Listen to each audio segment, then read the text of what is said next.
Hello, everyone. This is the Salary Negotiation and Other Challenging Interview Questions webinar. We will look at inappropriate, illegal, tricky, or even complex questions that you simply don't know the answer to. We'll talk about salary questions and how to navigate those and eventually negotiate your compensation. To begin, let's look at the big picture to see how the process goes even before the compensation or challenging questions come your way. The big thing is to do your homework.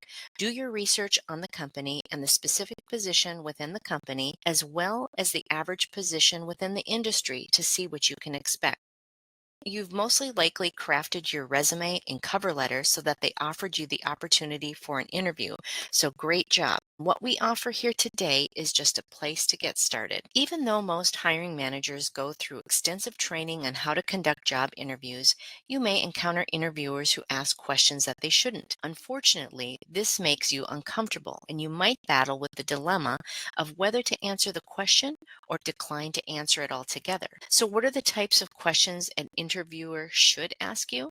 Well, they should ask you about your abilities, your skill sets, and perhaps examples of what you've accomplished in prior positions in a 2 minute or so response. They should only be asking you questions regarding your ability to perform the job and not about your personal life. Sometimes these questions are asked innocently, and the intention may be to simply get to know you as the candidate a little better.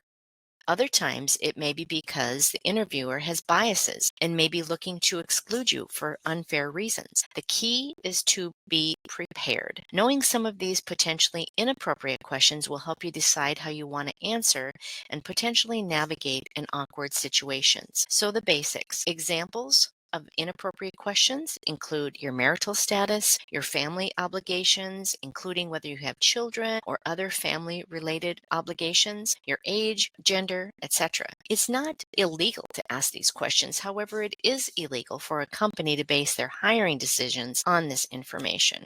It's difficult to give a textbook answer on how to perfectly navigate these inappropriate questions, so start using your best judgment. If it seems innocent, you can deflect the question. The interviewer might engage in small talk and simply say, "Where are you from originally?" A way to deflect this in a polite way would be to say something along the lines of, "I consider myself a New Yorker," or "I consider myself from Virginia Beach. I've lived here a long time."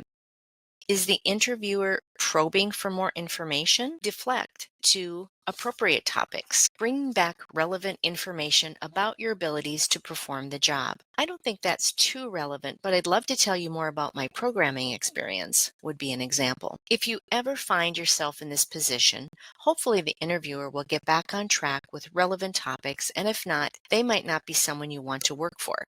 Do not fear inappropriate questions. Just be prepared so that you're not caught off guard when asked. When you don't know the answer, buy some time. Hiring managers appreciate a thoughtful answer, so take a deep breath. The instinct for many is to blurt something out, which in turn might make it even more difficult to come up with an answer.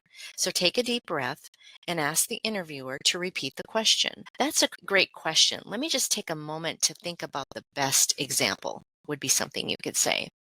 Having those stories, those examples ready ahead of time will make you come off more natural and prepared. So have those examples ready with how you're a hard worker, how you are responsible, how you take the initiative. Actual work examples will be excellent for you to have prepared ahead of time. Taking too long to answer generic questions is not a good idea. A question like, "Tell me about yourself," should not require you to think for too long before answering. Another way to navigate a question that you don't know the answer to is to reframe it. You can connect the question with something else and think of a way to answer the intent of the question. After all, the interviewer may be looking for a candidate that can problem solve quickly and on the spot. This is a great opportunity for you to demonstrate this ability by understanding the intent of the question and answer accordingly. Another strategy is to navigate a question that you don't know the answer to by being honest. Intent matters. Acknowledge if you simply don't know the answer, or in some cases, you may simply not be able to answer the question. Again, acknowledge this, but do not stop there. The way to recover from a situation like this is to assert your desire and ability to learn. Give an example of a situation where you learned something quickly. I haven't worked with that software in the past, but I have been reading up on it and I am looking forward to learning more. It seems very similar to other software that I was able to teach myself very quickly in my previous position. If you have prepared well and gone over the most common interview questions, you have no reason to fear or panic about potential questions that you may not know the answer to. However, they do come up, and so this is how you can handle those with grace. Another strategy is to come back to the question later if you're unable to answer thoughtfully the first time. Sometimes you may come up with a good answer after the interviewer has moved on. If this happens, either look for a natural opening to circle back to the question or wait until the end of the interview. Earlier, I was caught a bit off guard by your question about the bond market, but I wanted to come back to that and answer it a bit more thoughtfully. You can also use your thank you note to circle back and revisit a missed opportunity, a question that you didn't answer well, or a key point that you didn't make efficiently. Just breathe and focus on finishing the interview well. Even if you flop a question completely, all is not lost unless you panic. Don't let yourself get distracted by mentally kicking yourself or replaying that terrible answer over and over. It doesn't have to be a big deal. Do not over apologize. Focus on doing your best with ending the interview strong. The overall impression of you is most important. Now we come to compensation questions, which for many is perhaps the most anxiety producing of the topics. The two most common questions are, what are you looking to make and what are you making now? You may ask yourself, why do interviewers ask job candidates the salary question? Because they want to know if they can afford you before they spend time and energy courting you to come to work for them. In the past, many U.S. states and localities have passed laws that prohibit asking you about your current salary or your salary history. These laws are in place to encourage fair pay, and you can see the link there to find out what laws apply in your area. The bottom line is to expect questions about your salary requirements and have a plan. That plan can include a salary range and have answers ready about why you can command that range by focusing on your accomplishments in your previous position. However, you're still likely to get questions about your salary requirements, so your goal is to have a plan in place to address these questions before going in for the interview. So how do you go about answering the salary requirement question? It may seem like an innocent question. The employer is looking for a ballpark figure for your expectations, but you should be aware that answering this question too early in the interview process may lead to potential challenges. For one, they haven't gotten to know you very well yet, and they're still filling you out. You will have a better leverage to negotiate once they've gotten to know you better, once they know your skill sets, what you're competent in, and so forth. And it might benefit you to avoid naming a specific number too early. Avoid selling yourself short. It may be tempting to answer with a low number to ensure that you move forward in the interview process. On the other hand, if you give a high number, it may rule you out before you even have the chance to make a good impression. So first things first, before you answer any salary questions, it's important to know the going rate for jobs in your field and in your job market. You can find information about this on websites like payscale.com, salary.com, glassdoor.com, mint/intuit.com. It is important to know the market range based on the size of the company, your location, and your experience level. Your goal should be to arrive at a salary range based on real data. This way, you can position your range as the market range and not as this is what I want. Also, remember to think of best and worst case scenarios. What is the salary offer that you would say yes to on the spot? And what salary would you be willing to walk away from? So here's some strategic ways to navigate the salary expectation question. Take the opportunity to sell yourself. Put the pressure on the company to make a fair offer by saying, I'm more interested in finding a position that's a good fit for my skills and interests. I'm confident that you're offering a salary that's competitive in the market. By responding this way, you're letting the employer know that you're confident in your abilities and that you respect yourself too much to sell yourself short. If the employer still pushes you for a specific number, you can say, well, according to my research and past experience, my understanding is that 75 to 90K per year is typical.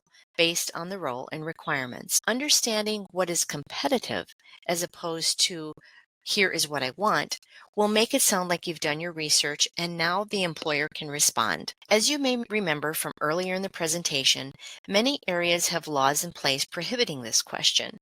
You may be wondering why employers would inquire about your salary history to begin with. But for the most part, interviewers ask this question believing that offering a salary 10 to 15% higher than your current salary will be enough to lure you away from your current job. There are many reasons candidates may feel nervous about this question. If they stay at a high or low previous salary, it may lead to an unattractive offer from the position that you're currently interviewing for. Often, comparing a salary from a previous job just isn't valid. You may have relocated from a small rural area to a bigger city, or you may have completed higher education. Maybe you worked on commission before, but now you will move into salary-based work. Simply put, you don't want the decision to work for a less than stellar salary in the past derail your opportunity for a competitive salary in the future. Again, delaying the question is a good strategy when asked about your salary history. A good way to respond would be something like this. Since the position is not the same as my current job, I think it makes more sense to talk about a fair salary based on the responsibilities and requirements for this job.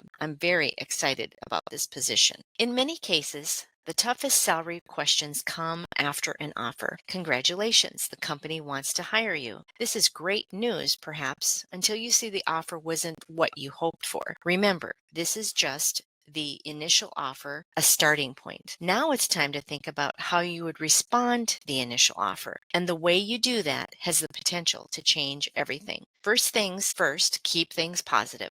Make sure to show your enthusiasm and gratitude for the offer first before starting any negotiation. Make a counteroffer and make one that is fair, well-reasoned, and thoughtfully presented. One good strategy is to counter the offer with a range and not just a number. Some companies will avoid offering the bottom range number to not seem impolite. By giving the employer a range instead of a number also shows that you are flexible and willing to work with them. Be willing to walk away. This is a tough one, especially in a competitive job market. If you're not desperate, it may be better in the long run to wait for the right offer rather than simply taking the opportunity that is available now. So negotiate for other benefits. Most companies have a limit on what they can offer you, but that doesn't mean that they can't compensate you in other ways. Some of these additional benefits might include performance bonuses, signing bonuses, future pay raises locked in, vacation days, company stock,